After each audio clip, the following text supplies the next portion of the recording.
What's going on, everybody? Welcome back to the Pesky Report, episode 422, presented by Beyond the Monster.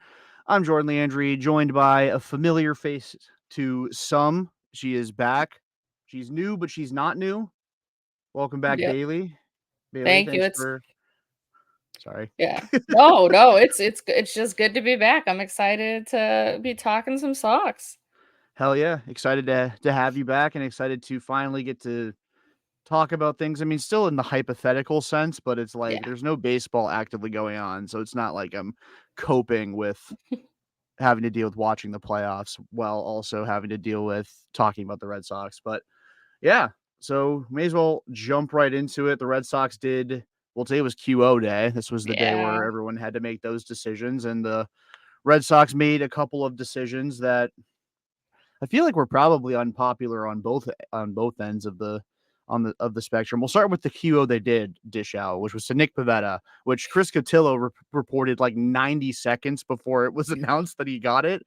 Oh, Yeah. don't be surprised if he gets one. So yeah, Nick Pivetta gets offered the $21.05 million qualifying offer. And so I'll throw it to you, Bayleigh. Your initial reaction to the news and yeah, your thoughts on if you will accept it or not. Yeah. So my initial reaction was I don't like. It's just because we've been dealing with this for as long as we have right now, and he's never taken that next step forward. And that included even having like Andrew Bailey this past season, who's supposed to really help guys. But I know sometimes everybody's like, oh, you see the benefits of it in year two after working with Andrew Bailey. Well, I was like, great, that's fine. We don't ever have to deal with a year two of Nick Pivetta. But here we are. There's a very real chance that we're going to be dealing with another season of Nick Pivetta at a hell of a lot of money. So the only thing that kind of excites me is that if they're willing to give $21 million to Nick Pivetta, that could mean that they're actually really willing to spend a lot this offseason. So maybe we could look at it like that in a good way. But I don't know. It's tough. Yeah, there's 2 sides of the coin for this for me. So last year, Nick Pivetta, well, I get is it officially last year now since the season's over? Yeah. 2024, Nick Yes. Pivetta got $7.5 million. So he's Mhm. gonna if he accepts the qualifying offer, he's getting a $13.5 million pay raise. And honestly, if I got to pitch to a 4 ERA and got 13.5 million more, I would probably jump at that opportunity, Yeah. even though there's, the real debate of do you value security? Like, do you want the 3, 4, 5 year deal, or do you want the instant gratification of $21 million? We saw it last year. Teoscar Hernandez bet on himself 25 mil for 1 year. Obviously, it was the Dodgers, different story, but Yeah. he earned himself some good coin this offseason. I'm assuming he did get the qualifying offer from the Dodgers as well, but anyway, Yeah. um, the reason I'm not getting hyped up about the idea of the Red Sox spending more money this offseason because of Nick Pivetta is Lucas Giolito had an ERA of almost 5, 2 straight years, and they gave him 19 mil last year. So it's not like I mean, Nick Pivetta's ERA was almost 4. It was so I mean, it explains the reason he's getting more than Giolito. If it was like Yeah. 3.9, he maybe would have been given. They would have just extended him 4 years, 200 mil at this point. The way that they seem to love Nick Pivetta, I don't like. I get it. I get the appeal to him. Mhm. Like, yeah, he's got great stuff. So did Clay Buchholz. I mean, Yeah. we dealt with Buchholz for a decade. Phew. Yeah, and Which it's go ahead. it's true. The stuff is there. People will say, "Oh, this is the best stuff in baseball," because like buy stuff plus, it's like a 133. But I'm always like, okay, but that has never translated into him actually being a consistently great pitcher. And sure, he'll have flashes of brilliance, but then it'll just be terrible for so long that in the end, like you said, it's like a 4.5 ERA, and you're just like have to deal with that. And I don't know. I just don't see how he doesn't accept it in the fact of, like you say, it is so much money. But I also think that he could get more. But the idea is that are people going to be afraid right now to give him like a 2, 3 year contract because then they'd have to give up, a pick to the Red Sox? Or are they sort of a little apprehensive about that? Like, that's going to be like the real tricky thing. If there was nothing attached to him, I think he easily gets like a 3 year deal somewhere else, and it's like goodbye, see ya, no, never have to worry about you again. But now it's just going to be trickier. So Yeah, does he take that nice little huge increase? I would like to be that bad at baseball and then just be like, "Hey, you know what? We're gonna reward you with so much more money." Yeah, truly. Again, 13.5 million, assuming he accepts the qualifying offer. Yeah. That's the raise he gets. And yeah, you Mhm. hit the nail on the head. Like, is a team even going to be willing to part with a second round pick? Which I guess if Nick Pivetta declines the contract or declines the qualifying offer, it gives the Red Sox a ton of leverage if other teams don't want him. It's like, hey, well, your market doesn't exist, so they're maybe trying to screw him and then get him on a much better contract from a value standpoint. I mean, like the report from Jim Bowden, or I guess not really a report, it was more of a prediction that they'd get Yusei Kikuchi at 2 years, 28 mil, I think Mm. was the deal he proposed. Is that something more along the lines of what they're trying to get Pivetta at, and they're trying to hose him? I mean, if I'm him, I'm taking the $21 million. I'm not even batting an eye at Yeah. free It agency. it'd be so tough to say no to that. Like, that's Yeah. so much money and more money than he's ever made per season pitching. And but like you said, he is starting to get a little older though. So does he think that the 3-year deal is out there now versus like him taking the 21 and then going to pitch? Like, do we think even a year older, it's gonna like that's just gonna be the tricky thing. So it really is like I think I'm leaning more towards him accepting it, and we just have to deal with that. Yeah, I think he probably ends up accepting it. I just don't see like I Mhm. just don't see there being the market for him if he doesn't accept it because of the risk of giving up a second round pick. And then from the Red Sox side of things too, like you already have one of the best farm systems in baseball. You only have so many available slots for starting pitching this Yeah. offseason. Like why are you putting yourself in this position with Nick Pivetta? Again, like if he goes somewhere else and breaks out, as long as it's not like the Yankees or Houston, Yeah. or I guess even like Tampa Bay, like somebody that's right around where you're trying to be next year, like I can live with it. If he goes to the Cubs next year and he's an all-star, like whoop-de-doo. I don't care.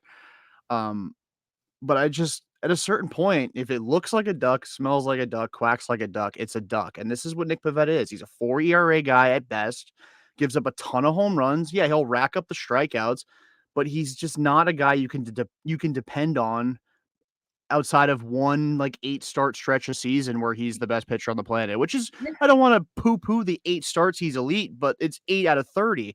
Like it's not, you It just know?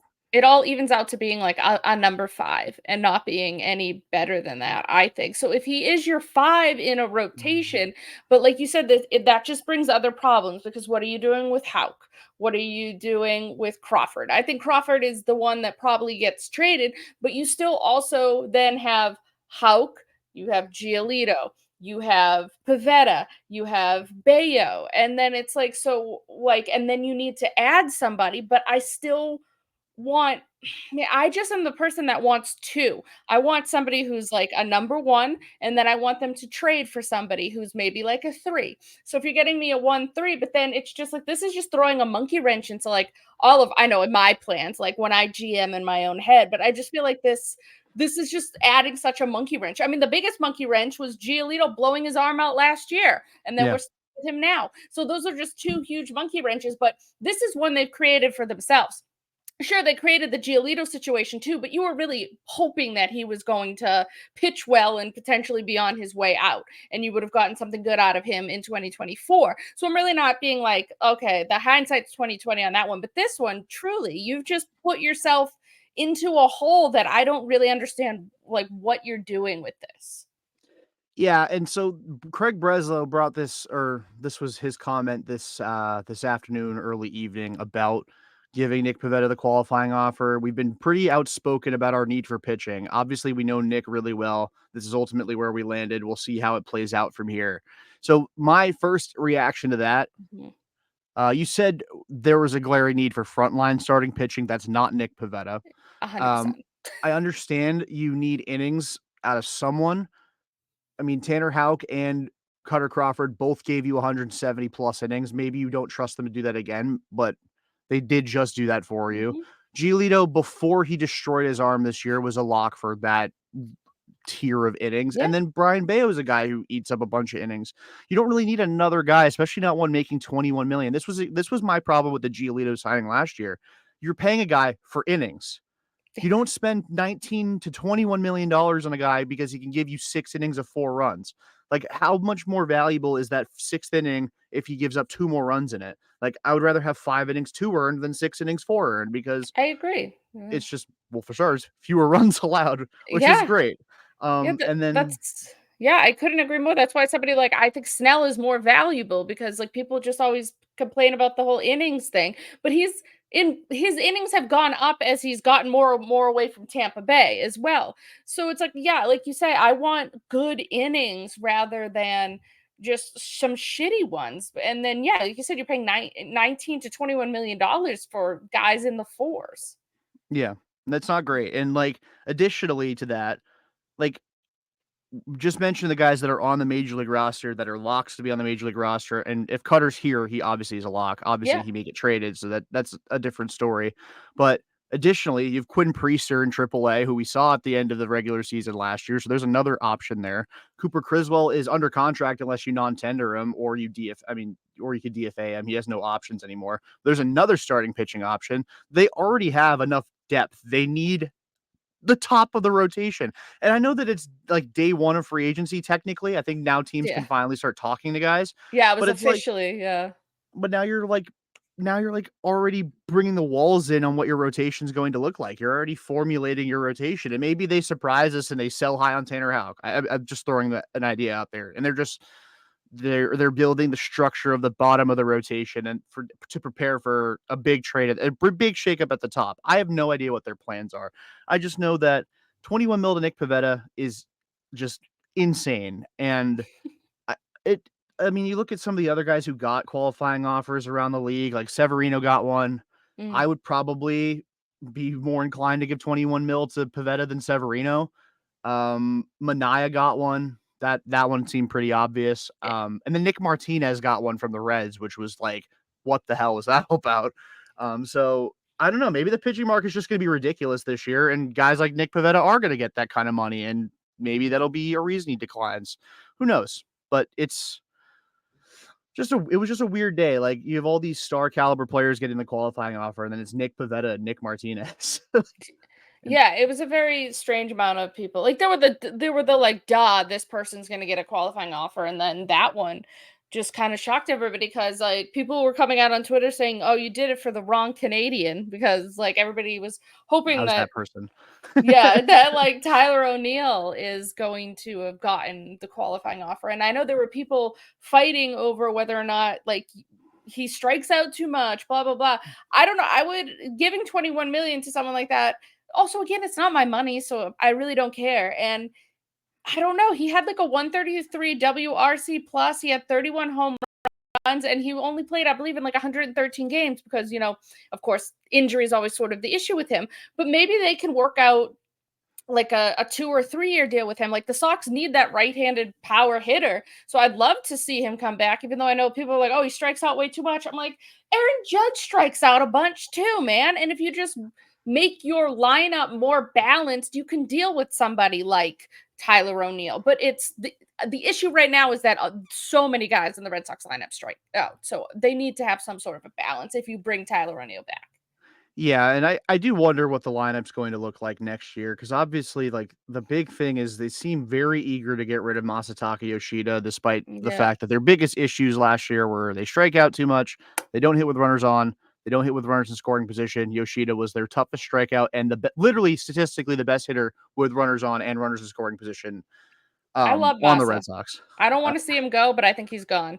Like, I it's think so like too. what I've always said, there's certain people, like, I think Willier, they'd be more apt to trade Willier, so he just wins a Gold Glove and right, and it could be like, "Hello, thanks for the memories, goodbye."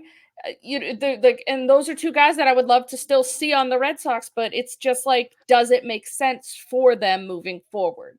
And, yeah, there's some tough decisions that have to be made. There'd be a very easy trade candidate this offseason if they did give him an 8-year deal last spring. I Yeah. really it which was another, like, crazy thing. It was like, "Oh, well, we didn't get Willier extended, we didn't get Duran extended, we didn't get Casas extended, we gotta get somebody extended because we said we're gonna have multiple guys." they get him, and we got Bayo locked down, and it's like whatever. I don't want to rile up too many people with the Sadon discourse again. Ugh, I'm not in the mood. You'll know when I'm in the mood because I'll just mention his name, and it'll be in a you'll be very ready for it. yeah. Yeah. I'll already be like putting strapping up the boxing gloves as I'm talking about it. But Yeah, um, I would say I'm on your side when it comes to that, but they gave him the money, so he's here. yeah. Unfortunately, Yeah. anyway. Anyway, yeah, but Tyler O'Neill, I understand the strikeout issue, but you look Mhm. at the lineup from last season, like Devers is going to strike out less, assuming his Yeah, arms are like physically capable of please, being lifted. please. Duran's strikeout rate has dropped every single season he's been in the major leagues, down to 21% this Yeah, year. he If did he can pretty well drop it, this yeah, if you can drop it down to yeah, 18 or 19%, like that's a really good spot for him to be in. Obviously, Yoshida doesn't strike out. Casas was a 25% K rate guy his rookie year. I'm obviously the time off did him super dirty. It was like yeah, 34% this season. I expect that to drop. yeah, And then Vaughn absolutely. Grissom's probably another guy whose strikeout rate will drop. I don't want to pencil him in as the second baseman next year like 100%, but if I think as of right now he probably is, and I think he would strike out less than he did this year. And you got guys like Story who are going to strike out.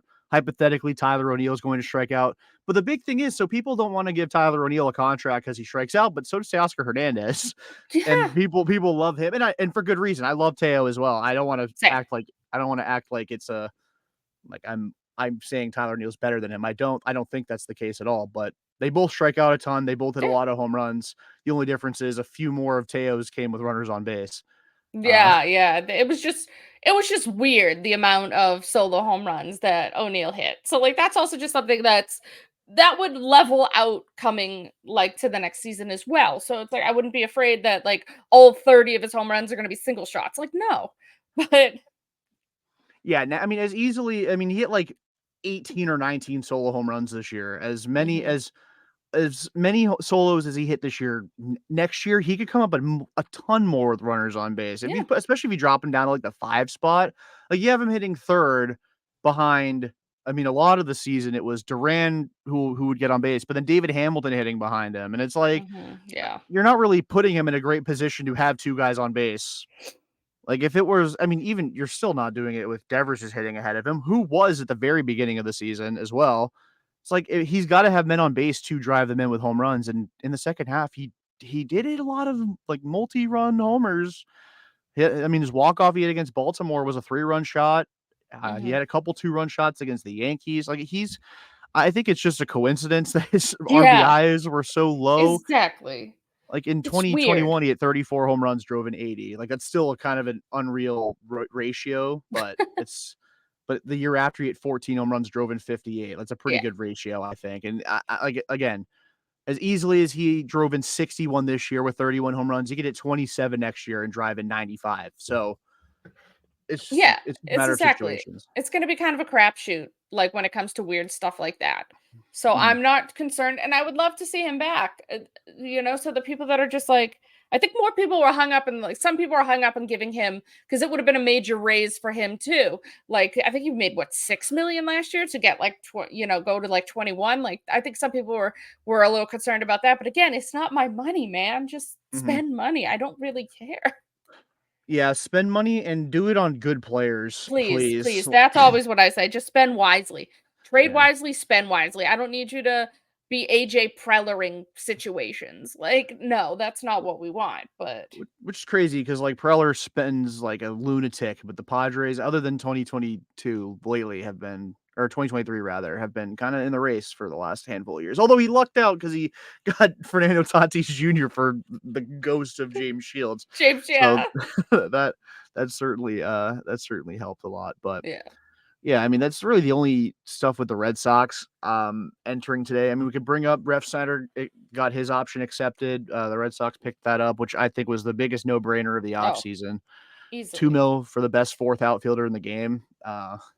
Who Yeah, just rakes against lefties? Like what the hell more do you want? So that's that should have been the biggest duh.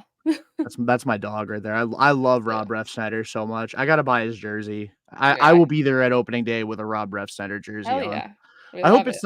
I hope it's not like a Jurickson Profar situation where he's just only good in even years, because in 2022, 146 WRC plus, 2023 it was 93, and last year was 130. So hopefully Mm.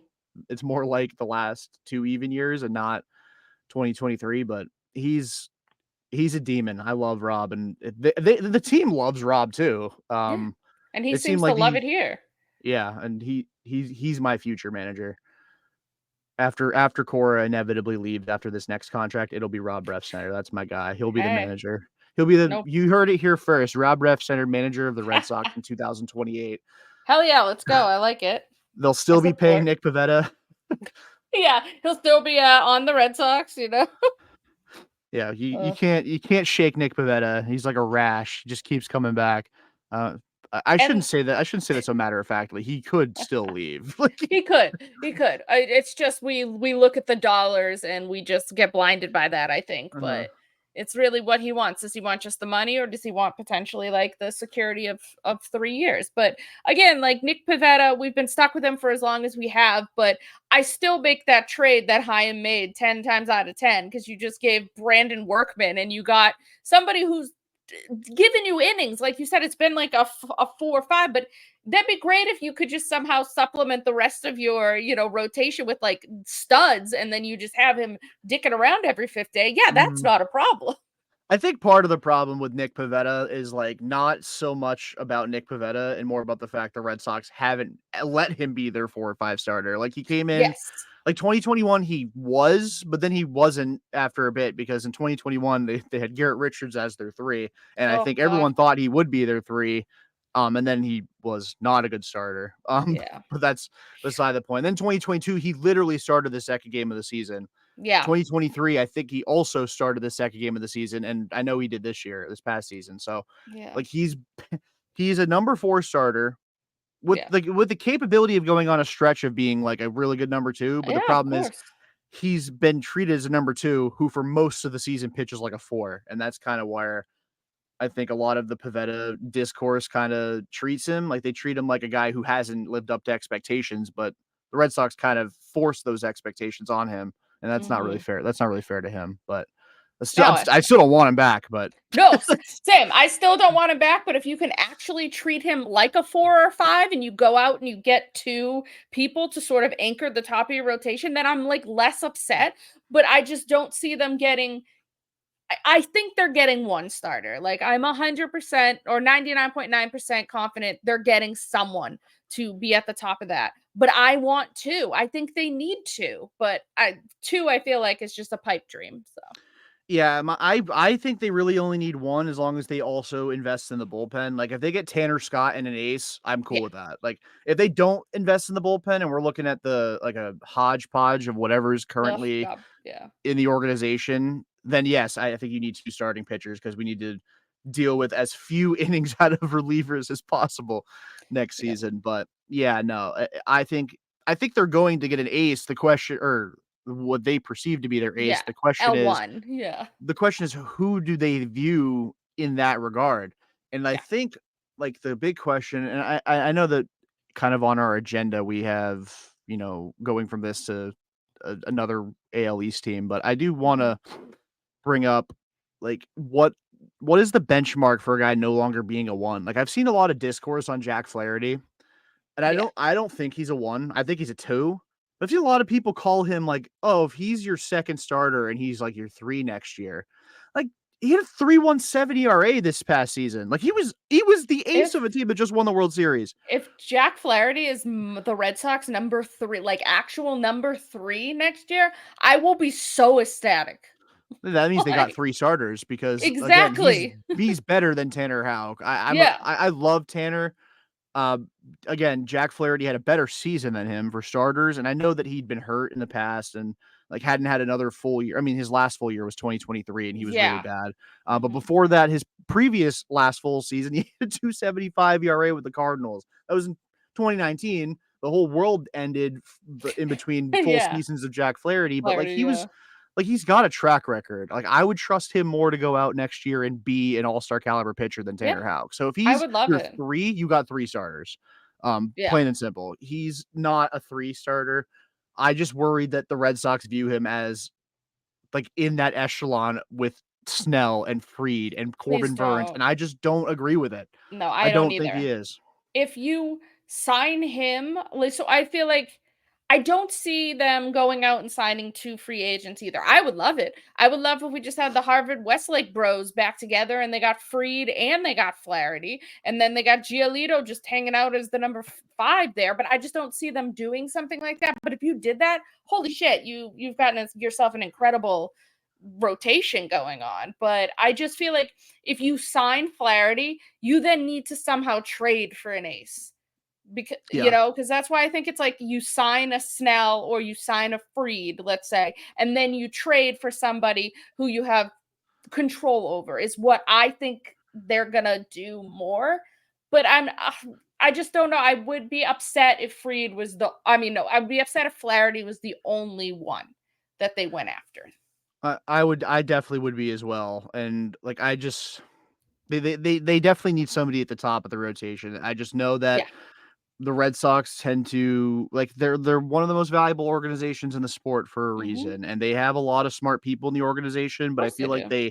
they act smart without actually being smart, and that's what that's kind of been the case lately. I want them Yeah. to actually be smart this offseason and not try to outsmart everybody, and I thought that was a big problem with Heim too, and I loved Yeah, I Heim. agree. I felt Same. like sometimes he just tried to be the smartest guy in the room rather than why like, just why are we getting in our feels about fucking paying Nathan Eovaldi after he was like, I want a better contract." Like, you coulda got him for your original offer, and instead Yeah. you got stuck with Corey Kluber because you were like, "Ah, well, Yeah. Yeah. gotta get my feels about that," and, Yeah. Not gonna pay we'll talk about you. Nate later. We'll talk about Nate later, Yeah. but, like, I just feel like sometimes the Red Sox get caught tripping over their own, appendage, and that's, you know, Mm. it's unfortunately the reality of the situation since they traded Mookie Betts.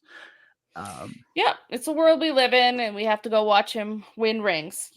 But it's yep, what it is. and it is plural now. Yep, yep. It is plural, I mean, unfortunately. also helps when you get traded to the best team in baseball. So Mookie is arguably maybe the luckiest human being because he got signed by the Red Sox, out of high school in the 5th round, made it through the ranks, was around the time the Red Sox were going for it, winning a championship here. We can't afford you, quote unquote. So then we just ship you to the super team. So must be nice living to be Mookie Betts. Yeah, seriously, Mookie Betts was great, was the best human being in a past life. It Yeah, absolutely. yeah. Um, so I guess we can move on now to more around the league stuff. And when I say around the league, I Yeah. literally just mean the Yankees. Yeah, yeah. Because the Gerrit Cole situation was really weird to Holy me. hell. I'm still so confused about it, truthfully.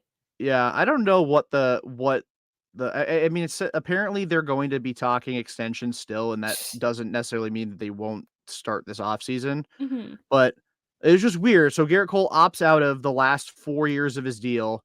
The Yankees can negate the opt-out by giving him the 5th year at 36 mil. We go the whole 36-hour waiting period. We get to, like, 4:32 Eastern Time. They have Mhm. 28 minutes to announce it, and not only do they not pick up the 5th year option, Gerrit Cole's like, "You know what? I changed my mind. I'll stay on the current deal I'm on," which, power to him, but it was just weird. It was just a weird play. I don't know Ye if he thought they were going to void the opt out, and then when he realized they weren't going to, he's like, "Oh shit, I might have to go play for a different team." So he was like, "I'll just stay." Yeah. I don't know. Weird situation, but yeah, Gerrit Cole's still with the Yankees for the next 4 years at least, and, Raffy Devers, congratulations on your next 4 All-Star appearances. Hell yes, like, Rappy was excited about this news.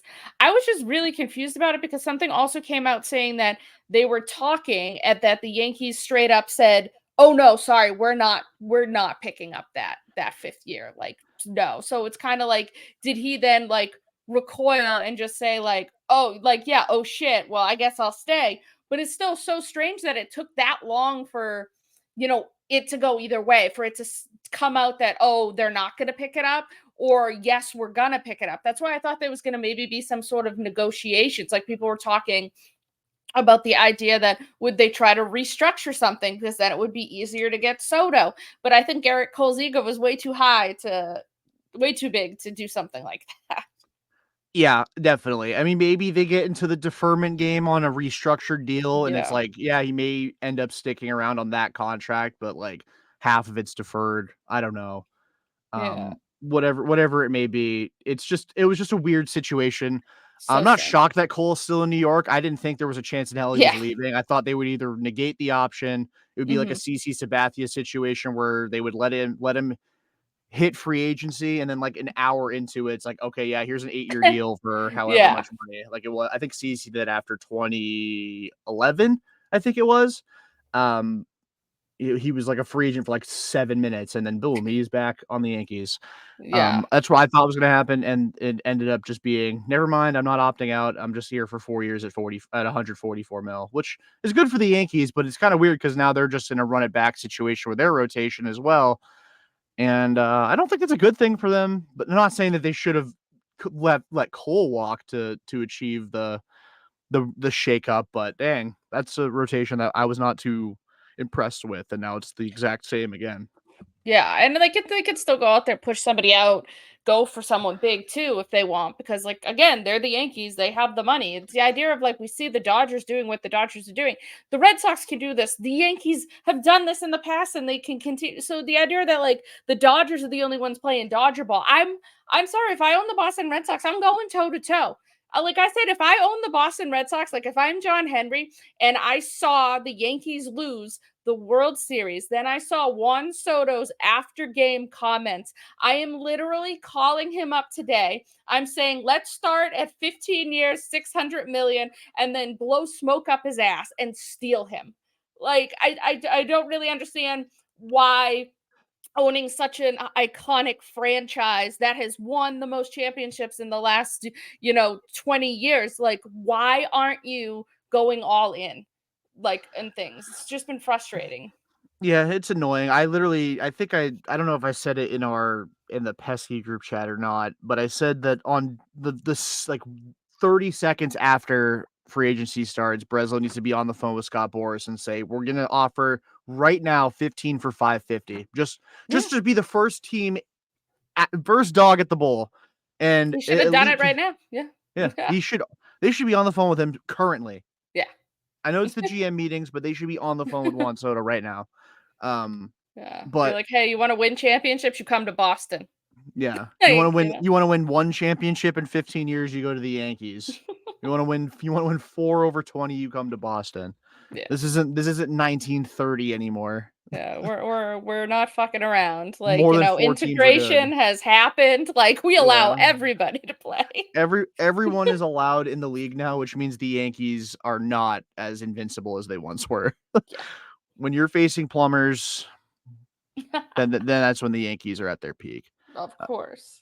I feel like I'm gonna get clowned for that. I'm punching up at the Yankees. I'm going full little brother syndrome, talking shit. But I mean, hey, and also it's 26 wins and I think a 26 rings and a pocket watch. I think it is, and Yeah, that's they another thing do. that pisses Yankees fans off. That is always funny. I'm like, the pocket watch is nice. I've seen the pocket watch at the Hall of Fame. It's a nice pocket watch. It's not a ring, not a ring. You do not have 27 rings, You do not. and the Yankees are dead at 27 as of a few days ago. So That is that's actually I do love that. I do love that, like, because you always see dead at 27 and the boom, they'll put the yeah, Yankees there too. We love. it's beautiful. I can't wait to do that again next year when Juan Soto eliminates them from the playoffs Yeah, while, roaming for the right Red field for the Sox. Boston Red Sox. Yeah, Ugh, God, what a exactly. like, quite literally, like, I feel like if they had been saying, like, "No, Mookie Betts, we're gonna offer you 10 years, 300 million, and you're gonna say no to that, and we're not gonna go any higher, and you can just do whatever you want," and it's all been because they're just waiting for Juan Soto, They're slow playing Juan I Soto. will forgive it all, and nobody can mention the name Mookie Betts ever again if it somehow happens. They've been playing 400 D chess the entire time. They Absolutely. they were like, "Mookie, you may win another MVP, you may win Yeah, 2 rings in the next 5 years, but Juan Soto will be a free agent and he will be ours." yep. And Ugh. he's the best hitter since Ted Williams, and you know Yeah, what? We want him where Ted played. exactly. Exactly. Unretire 9 and give it to Juan Soto, for Christ's sake. Hell yeah. Let that be part of the pitch. We'll let him put the red seat in his Boston apartment as well. Yeah, yeah, He can do whatever. you're gonna step in that batter's box that Ted was in, and you're gonna try to hit that red seat every night, Juan. Yeah, which is just like that's a 900-foot home run. I'm sorry, that never happened. That never. No. They've just been moving the red seat further back. Like that's not a 500 and whatever foot Yeah. home They're run. like, That's like "Look at how great Ted was." We're like, "We know Ted was great, but holy shit." yeah, exactly. Whole there's levels to this. You think Babe Ruth ever did that? Hell no. Hell Right. no. He freaking set his wife on fire. That's what Yeah. Babe Ruth was doing in That's his what, yeah, Babe career. Ruth's killing his wife, Ted Williams is hitting the red seat. Allegedly, for legal purposes. Allegedly, Mm. Babe Ruth murdered his wife. Yes. Yes. But yeah, so the Yankees are gonna keep Gerrit Cole. We're Yep. back on track. We're back. Gerrit Cole is a Yankee. Yeah. Raffy Devers is rejoicing. I'm sure Yeah. he probably devoured 3 cupcakes Mhm. in celebration because we're gonna continue pretending he's like 18 years old, even though he's Yeah. been in the league for 10 years and has like Hey. 3 kids. The face doesn't change. The face doesn't change. He's still a baby. Yeah, when he tries to grow out his facial hair, it really does look pubescent. Like he's got like Yeah. the patchy ass mustache. Like, dude, you're 28 years old. That Yeah. is so sad. So sad. Imagine Devers on the 2013 Red Sox trying to grow out a beard. I know he'd be so left out. He'd be crying his eyes out. Poor Raffy. Poor Raffy. Anyway, so we can move on from Gerrit Yeah. Cole Yeah. because I mean, it was just we needed to talk about it, but it's Gerrit Cole, and Yeah. I get exhausted talking about Gerrit Cole. So we can Yeah. wrap this up with a Mhm. little bit of fun, play a little GM, like Yeah. God GM, where we're just assessing where everybody's going. And these are official predictions. This is where everybody's going. So if we don't agree on a team, they are going to both. Yeah. Um, I mean, and we've seen it happen. Carlos Correa was a Giant and a Met in the same offseason, so it is It's possible. impressive. It's real impressive. Yeah, 3 teams in one offseason is nuts. It really That's was. gotta That be was a wild. record. And every single time his contract got voided, I'm like, "Heim, I hey, buddy. know. Hey, It's like, man." "Come on, you're gonna get him for cheap now." Like, do it. Which was not true. He still got a He's still bundle got of a good money amount of money. But he didn't from a get, t like, the 300,000,000 that, like, he Yeah. was wanting or was being offered, and then they saw the medicals and were like, "Oh." Yeah, no, but now he's on a team that is ambitiously trying to get rid of everybody making more than the league minimum, Yeah. which is insane how quickly the Twins were like, "Whoa, you actually have to pay these guys? This isn't just for show? Yeah, it's like, "Uh-oh. Uh-oh." Crap." That wasn't we didn't give Correa 280,000. That was million. Oh god, somebody's losing their job. And who was it that lost their job? Was it their GM? Was it the guy who almost was the CBO last year, Falvey? Oh, No, yeah, the Thad Levine lost his job. Somebody did. I mean, And it it's happens. It happens, and especially you don't wanna talk about the Red Sox having, like, a falling off a cliff last season. I mean, these guys, holy hell. yeah, the only thing worse than being a Red Sox fan in the second half last year had to have been being a Twins fan. Because Yeah. they were in that third wild card spot Yeah, the entire time every team was yeah. losing, and then they just lost more. Oh They just god. continued losing. Poor Yeah, poor Twins. yeah. Poor Twins fans, not poor Twins ownership. No. That's what you get for being that cheap.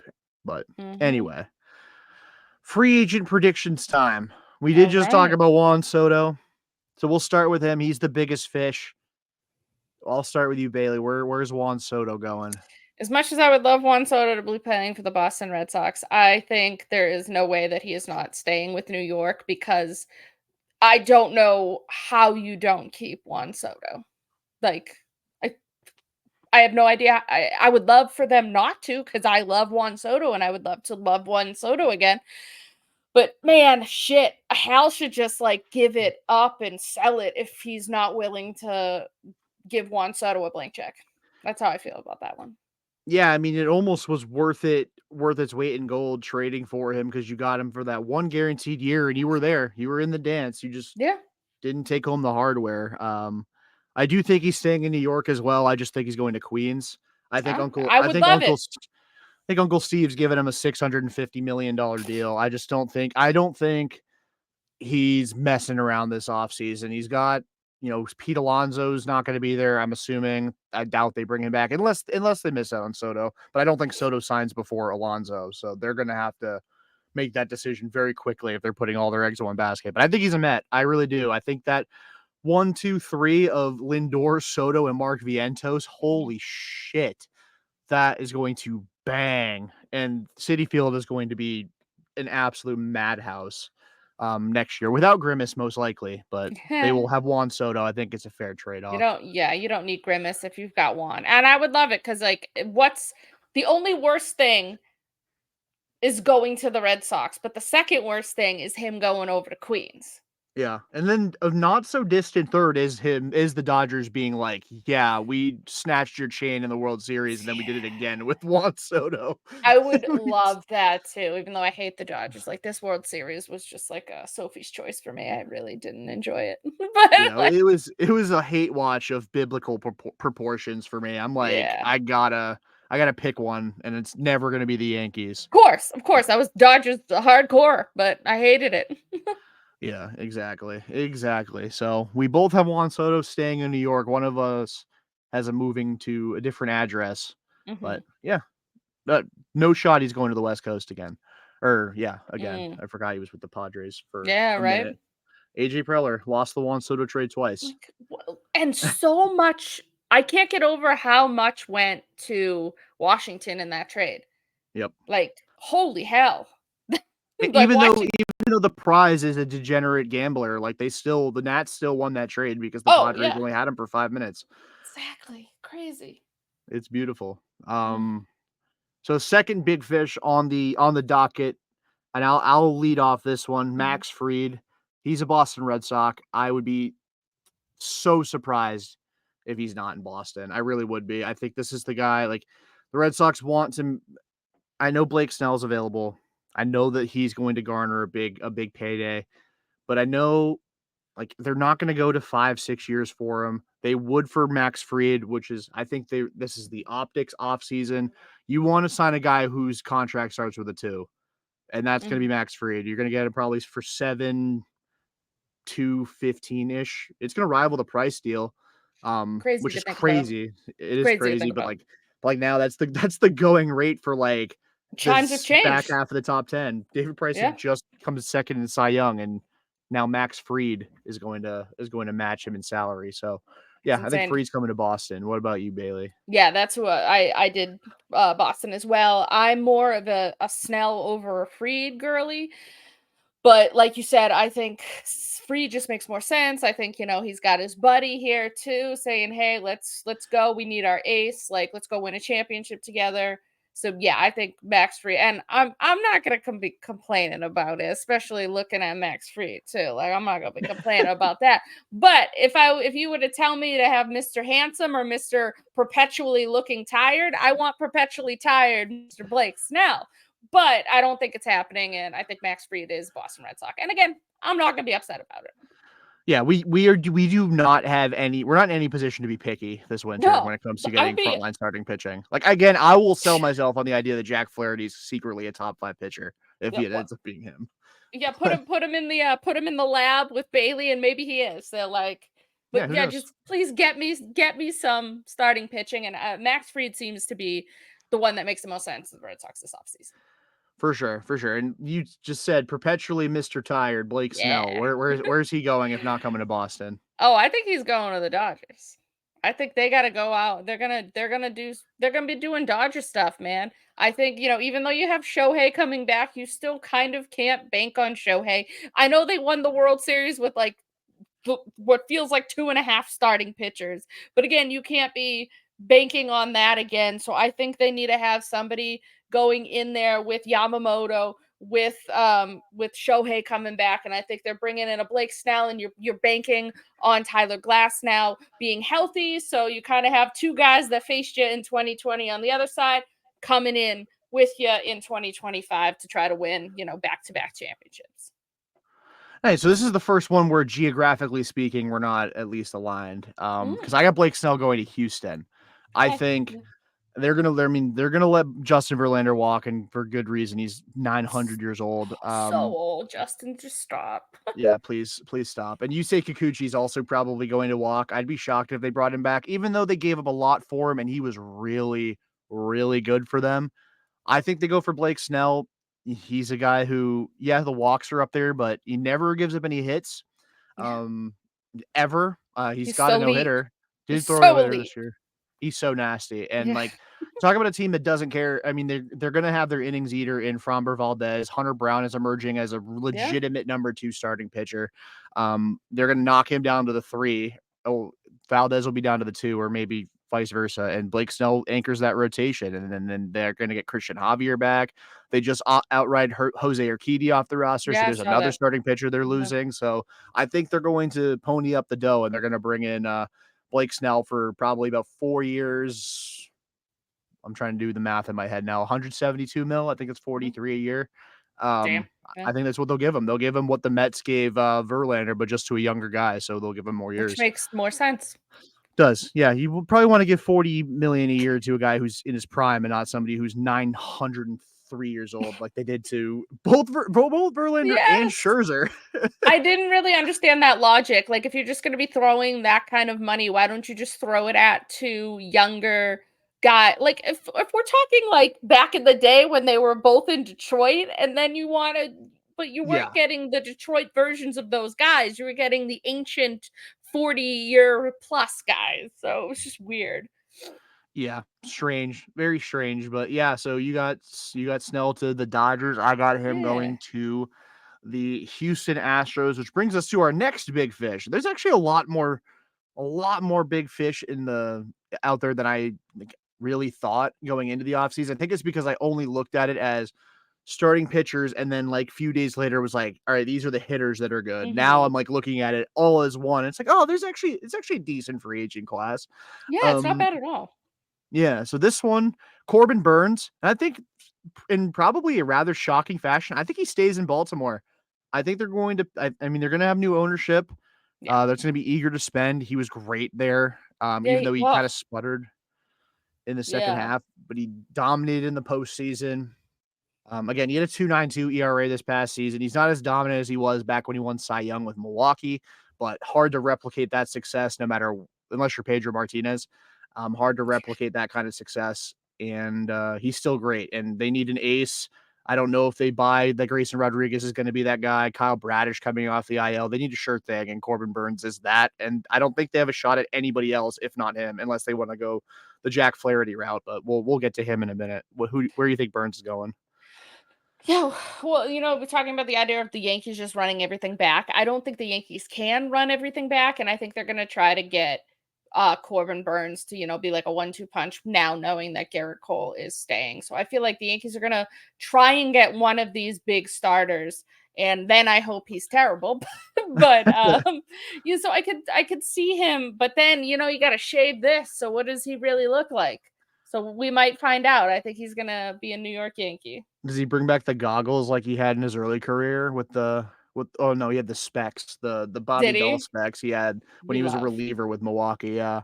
So, I had Burns if Gerrit Cole was legitimately a free agent, I had Burns going to New York, but Yeah. he is not. So, Corbin Burns, next logical spot for him, I think is just sticking I'd in love to Baltimore. see him stick in Baltimore, honestly, he felt comfortable there, he had himself a great season, and like you said, it's tough because but Baltimore's just never taken that next step, like, they've been great during the regular season, they're like Aaron Judge, the minute you hit the playoffs, it's like, "What are you doing? You can't make that next leap," which is Yeah. unfortunate. Yeah, it is true, and they definitely need to do some stuff with their lineup next year because I don't know how you can bank on Jackson Holiday being the guy. I know that Yeah. he's like can't miss, and he very likely will be good one day, but I don't know how you go into 2025 assuming that that day is April 1st or whatever opening day is of 2025. So moving from Blake Snell sorry, not Blake Snell, from Corbin Burns to the other guy I mentioned in that little scrum about what Baltimore will do, Jack Flaherty. Bayleigh, where do you think Jack Flaherty is going to go? Yeah, I think Jack Flaherty's going to New York, but like you said, I think he's going to the other side of New York. So he's going to be joining Juan Soto in your New York Mets. Oh, that'd So, be a fun offseason. That'd be such a sick offseason. yeah. I'd have Lots to I'd of have to go out to Citi Field if that was Lots of the fun guys potentially being on that team. Like, I love Jack Flaherty, man. I just like I would that's why I would love to see him on the Red Sox. Really, truthfully, in my dreams, you got all the Harvard Westlake guys just like dropping it and just pitching their asses off for the Red Sox. And it can happen if you spend money, John. But but you know who does spend money? Uncle Stevie spends money. And he I does. think and he likes to just overpay for people. So I think he's overpaying out the ass for Jack Flaherty, and he's going to Queens. Yeah, that does seem like somebody that, that Uncle Steve would overpay for, and I'm not Mhm. saying that, like, in oh, he's gonna be a disaster of a contract, but I do No. think he will give him a healthy he could give him a healthy bump over everybody else. I didn't even think about the Mets for Jack Flaherty, maybe because I was like, they're going to spend every dollar that they earned this year in revenue on Juan Soto. Soda, yeah. So that honestly, I could totally see that reality. I think he's staying in with the Dodgers. It's home for him, so I get that Eh, too. Home, he grew up as a Dodgers fan, just won a ring with them. I know that sometimes it seems like a guy's never going to leave. We saw that in 2018, and then every one of them was gone within like 5 minutes. Yeah, it truly. But I just think it's a perfect situation for him, and he goes there, he sticks around. Glasnow will be back, Mhm. Yamamoto will be back. They may have Roki Sasaki as well, who I didn't even put Oh, on this list because he's not been posted yet, but yeah. maybe we'll throw him in as a bonus at the end. I hate the Um, Dodgers so much. but he won't have to be the ace there next season. They'll No. have Kershaw back probably if Mm. doesn't retire. Um, so they'll have a bunch of dudes there, so he doesn't have to be the ace. And they may have Walker Bueller still. Who knows? Who I also didn't include in this list, but I also assumed he would get the QO, but then he didn't, and I just forgot Yeah. that he didn't. Um, it was an afternoon of napping for me, but that's beside I the point. I'd take a Uh, flyer on Bueller, but again, that's just like I don't want to be banking on Walker Bueller. That's why it's like I'm fine with signing guys, but I still need those. I need the freed and I need a potential trade. And then you can talk about taking flyers on guys, you know? yeah, for sure. I'm with you there. Mm. Yeah, we both went for Flaherty. Now we're gonna Mhm. go on to. I'm sorry, I'm losing steam. It's only 8:58. I guess I'm finally showing my age at 24. um, Tapping out early. Tapping out. I'm Anthony Richardson. Please bring somebody in for me. But yeah. So moving on from Jack Flaherty, we go back to offense with Alex Mhm. Bregman, who just got tendered a qualifying offer from the Houston Astros today. Um, that may change things because I could totally see him taking it, even though Mhm. this is his real one opportunity to make Yeah. bank in his career. Did I think I'm leading this one off. I'm sorry, Mhm. I'm losing my mind. No worries. It's all good. uh, Alex Bregman, I think is going to go to the Seattle Mariners. He's going to go in after beating him out for Gold Glove. He's going to go take Josh Rojas's job as well in Seattle. I don't think that's a great landing spot for him from an offensive standpoint, Yeah. but they need a dude who's been there, done that, a veteran, an adult in the room that's like not 400 like Justin Turner. I need a guy he can handle third base. He's still one of the best defensive third basemen in the Yeah. game, and he'll still like he doesn't strike out. He puts the ball in play a ton. He'll still have a good year. It's just he just won't hit 25 home runs in Seattle. Probably more like 16, but he'll still drive in 90 and be a 4-win player as he's been his entire career. Where do you have Alex Bregman going? Yeah, I have Alex Bregman going to hang out with his old manager, AJ Hinch, and I That'd be have fun. him going to the Tigers. But So this Seattle also feels like a good landing place for him too, because Seattle's so desperate for any bit of offense. yeah. But I don't know. I feel like we saw what the Tigers were able to do last year with such a young roster. So I think it's sort of in the same way. Let's bring in like a presence who's been there, done that, and has done it with Hinch.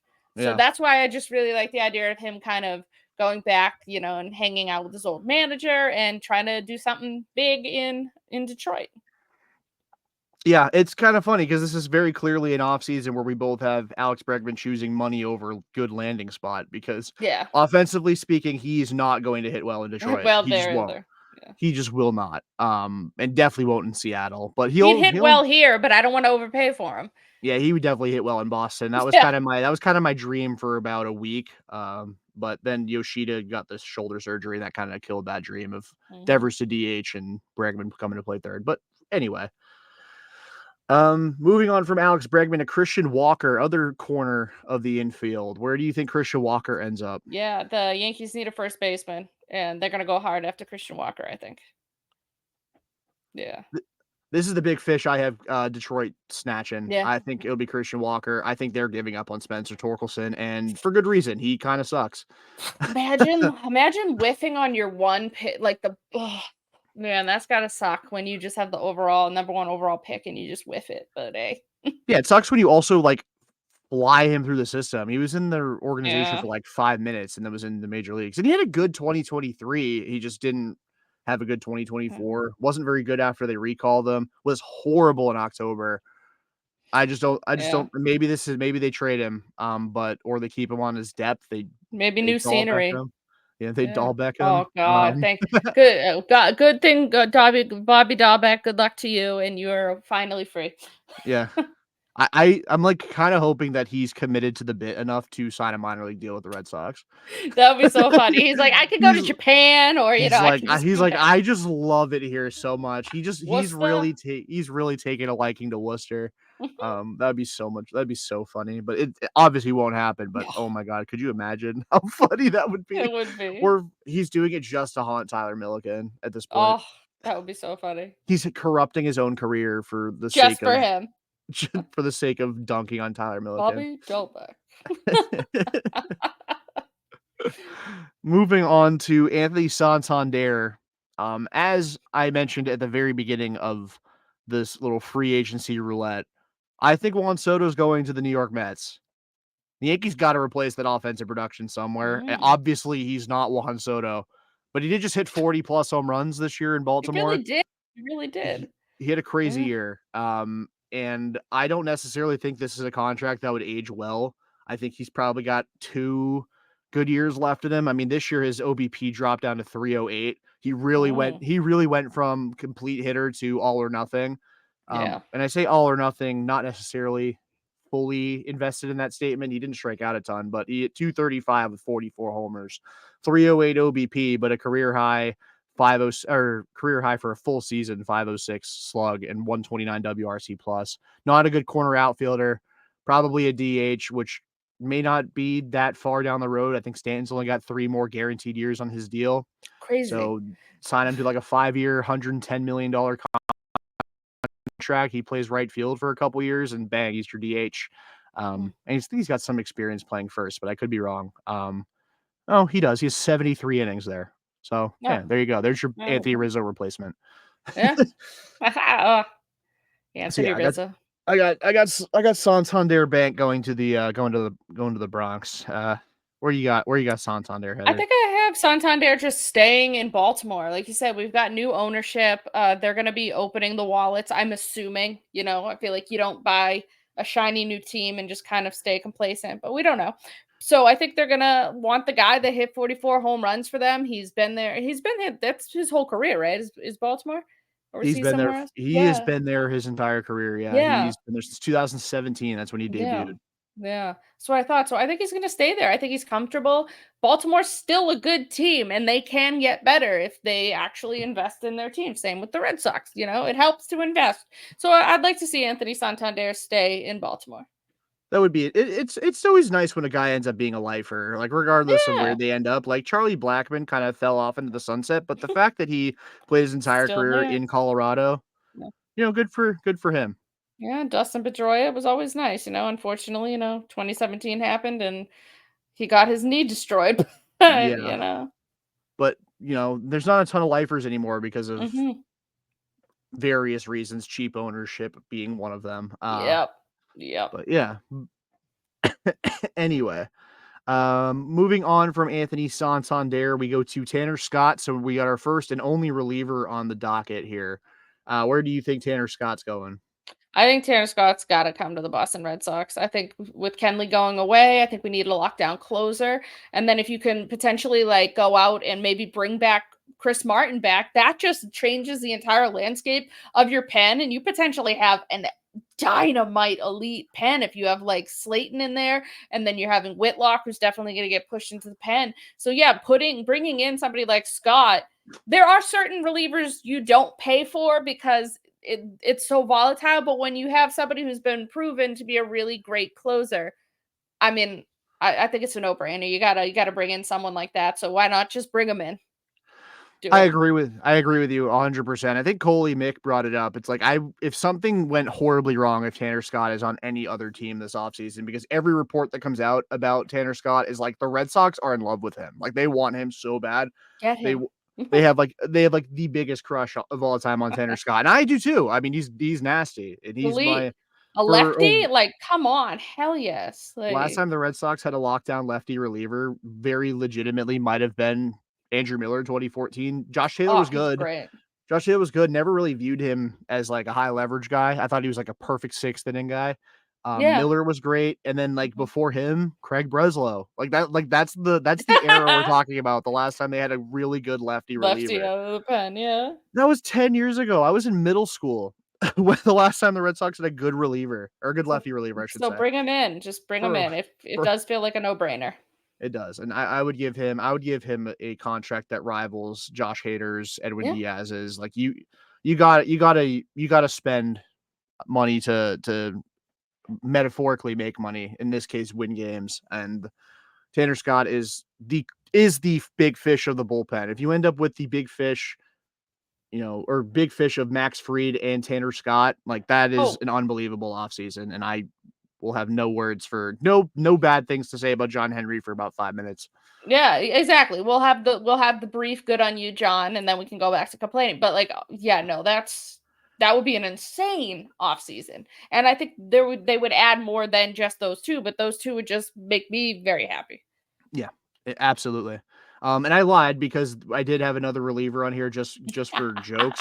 I did include a guy who may be going to the Hall of Fame, but he certainly did not have a Hall of Fame caliber season last year. Craig Kimbrell.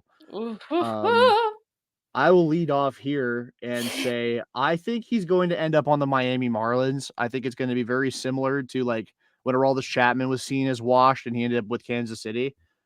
Was really good for them. Got them Cole Reagans, which was a Insane. crazy return for Aroldis Chapman. If Kimbrel goes to a team like Miami and has a great first half of the season, he's going to fetch them something really, really good at the Mhm. deadline. And I think a lot of people think he's done just because he was horrible this year, but like let's not forget he was really good in the first half. He Yeah. really fell apart in July and August, and that kind of all culminated in his outing against the Red Sox, where they scored like 9 runs off of him in one Yeah. inning. Oh, But I think he's a Marlin. That just seems like the best possible landing spot for him because there's gonna be no pressure there for him. yeah. Where you got Kimbrel going? Yeah, so I have him going somewhere no pressure too, and kind of in the way he talks about Aroldis Chapman. They signed Aroldis Chapman last year. I think he's going to be a Pittsburgh Pirate, It's and a fun. in sort of the same idea of if he has a great first half, they can go and fetch some Charrington can get something good. Yeah. Will he? Probably not, but he could. No, no, absolutely. Like you said, he had a good first half to this past season, so maybe it Oh, can happen again. I meant Sherrington won't get anything Oh, good won't for him. get anything Yeah, from. I meant that in a derogatory sense Sorry. about Ben Sherrington. Oh, Ben. Oh, Ben. Yeah, Thanks for unfortunately. 2013, Ben. Yeah. Thanks for accidentally having like a Cinderella year, so your Red Sox Craziest. tenure is looked on so fondly, even Yeah, though you won it a probably shouldn't championship, be. and it's like, Really, okay, cool. But you also signed Pablo and you also signed Hanley. But here we are. and you gave Lester 4 for 72, and Yeah. then gave Rick Porcello like a 5 year. I mean, he was great for the Red Sox. Obviously, won Yeah. Cy Young, but I love give him a Rick.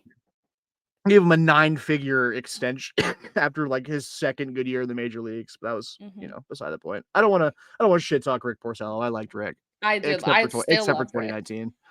I wonder what he's up Yes. to. I don't know. I I know hope he's is he what do you like know? retired yet? Yeah, he's like I don't know if he's technically officially retired, but he Oh, hasn't no. pitched since He retired in 2020, right? he retired in 2022, apparently. Okay, did he officially retire? Okay. Yeah, he announced it on the Bradfo show. I'm sorry, Oh, I shoulda known that. we love that. We love that. Yeah, he had a 3.33 FIP in 2020. I can't believe he didn't get a job after that. He was only 1 and It 7 with a 5.64 ERA. crazy. It's crazy. 1.6 FWAR in 2020. That was, like, unironically one of the better, like, Yeah, FWAR seasons of 2020. That's disgusting. That year was so unreal. I hate that year so much. Rick Porcello, if he qualified, would have been 21st in FWAR in 2020 with a 5.64 ERA. What a disgusting season that was. Insane. I mean, the Mets must have just done him no favors with having a fifth in the threes. Yeah, because I think that was the year before they traded for Lindor, Oh, right? probably. They had Eduardo Nunez on that team. I know that. They Mm, had DeGrom. Rick Porcello was second on that team in F4. that's That's crazy. disgusting. That's gross. Oh, What the hell was going on there? oh. I hope he's somewhere fishing and he's happy. He's gotta be like he's got a Cy Young award. He Yeah. snatched one from Justin Verlander, which Ugh, indirectly snatched one from Gerrit Cole because they felt bad yeah. about Verlander in 2019. Yeah, Cole definitely should have won in 2019. That was like one of the biggest snubs maybe of my lifetime, other than Bartolo Colon over Johan Santana. Oh, big sexy.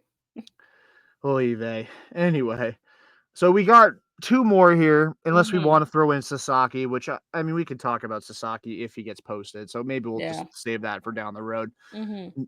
So he declined his end of a mutual option with Texas this afternoon. Nathan Eovaldi is now going to be a free agent. I think this one is you. You're leading off on Nate. Where do you think Yeah. Nate's going?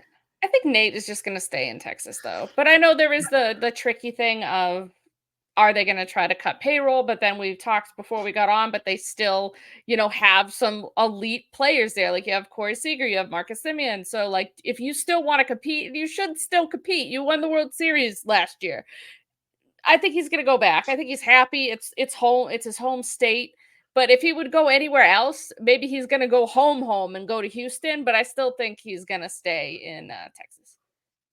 Yeah, I just can't envision him leaving that state. I Yeah, just don't. I felt like that was a big reason why he left Boston was that's where he wanted to be, was down in yeah, Texas. That said, oh my god, do I want him back. I want him yeah. back so I bad. would I love love it. Nate. I would not be upset by it. I would not be upset by it. I love Nate so bad, but for sake of the question, I do think he stays in Texas, but Yeah, I do think he goes to Houston. Houston. That rotation will be ridiculous. So because I That have rotation them would be insane. Snell, Valdez, Brown, Eovaldi, and Christian Javier. Houston may be hoisting a trophy next year with that rotation. Yeah, Um, I said that like I'm rooting for it. I'm not. Let no, me get the record straight. I I'm want all of these guys except for Kimbrel to sign with the Red Sox. not. Of course, same, same. Yep, All Red Sox.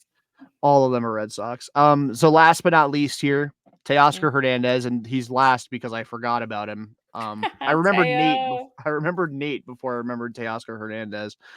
Um, yeah, I think Teo's staying in LA. I don't think he got a taste of what it's like to win. He got a taste of what it's like being out in LA. He got a taste of what it's like just cleaning up the scraps left on the base pass after trailing Otani, Betts, and Freeman. Like, if he leaves, he's an idiot. I don't care how much more money he gets elsewhere. If he leaves the Dodgers, he's dumb. And I think if he left the Dodgers, he'd be a Red Sox. But I Mhm. think I think he's a Dodger, and he may be there for the rest of his career. Yes. I think the Red Sox effed up this offseason by not going for him. And yes, he just won a championship in LA. He loves LA. He was talking about how much he loved it during the parade. He wants to keep chasing them. And if the money is there and they want him back, then yeah, Teoscar Hernandez is going nowhere. He's staying in Chavez Ravine. Yeah, I would be so shocked if he is on another team next year. It really Yeah. would. He would really have to get like stupid money from somewhere else Yeah. to leave the Dodgers. And he's got the QO attached to him. He's 32 years old. Like, I don't know how badly you want to lose a second round pick for the last year or two of good Teoscar Hernandez, because he is a guy who strikes out a lot. Those guys, when they go bad. Yeah. Like they're like bananas. Like it's Mhm. they got their shelf life, but once they're overripe, it's oh my god horrible. And I don't think you could put them in the freezer to preserve him because that'd probably kill him. Actually, Uh, it's not but, like Ted Williams' head. yeah. Yeah, I'd be just chilling next to Ted. Chilling Uh, next to Ted Williams. Yeah.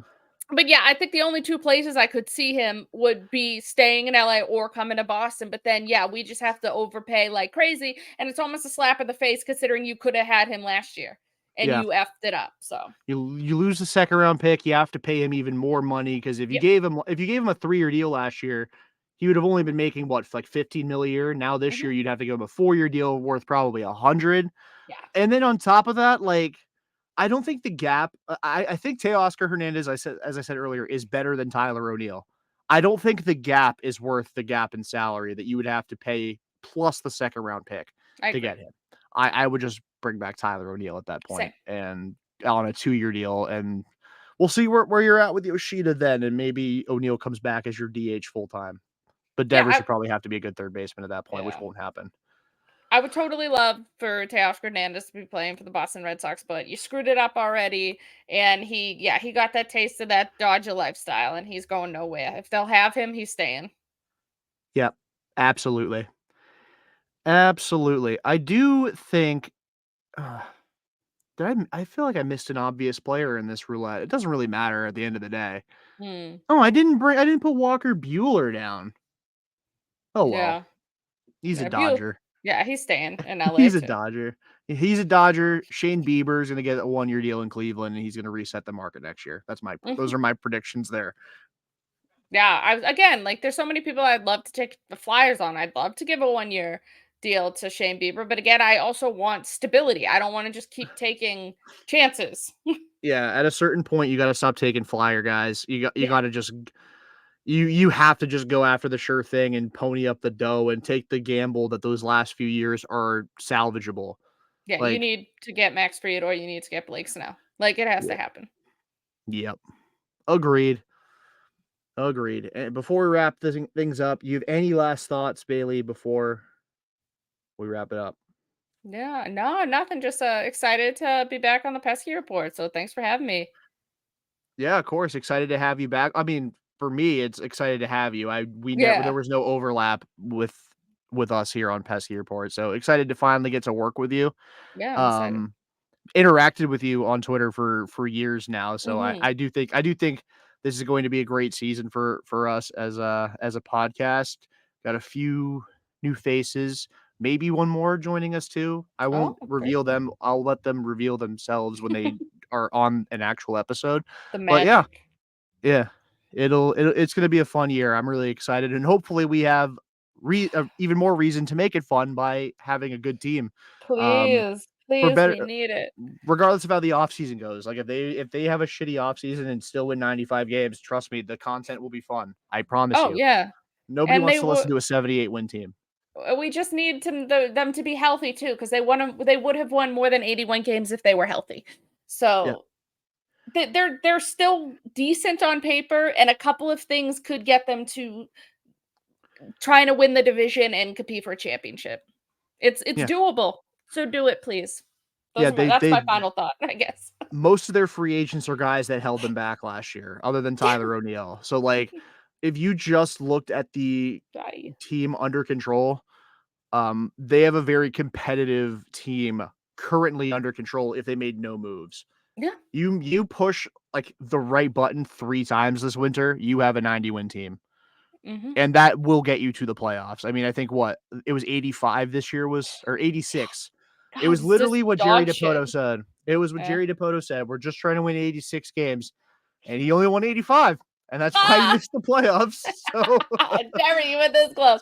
But no, it's true. Like the American League isn't well, at least that last year wasn't that competitive. Like, and you can put a competitive roster out there and really be good next year. And just give it to us, please. We want it, we need it, we deserve it. yeah, I did not get to benefit from the 2021 Cinderella run because I was out in Arizona during No. that postseason. I miss my last taste of Red Sox postseason baseball is 2018. I miss it so much.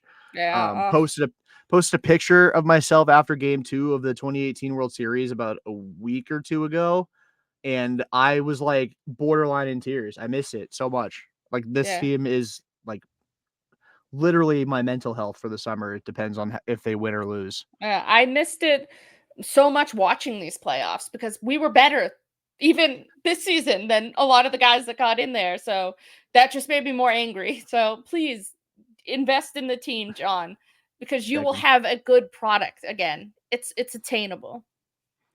Absolutely. So that'll do it for this edition of the Pesky Report presented by Beyond the Monster. For Bayleigh, I'm Jordan. Until next time, peace out and go Sox.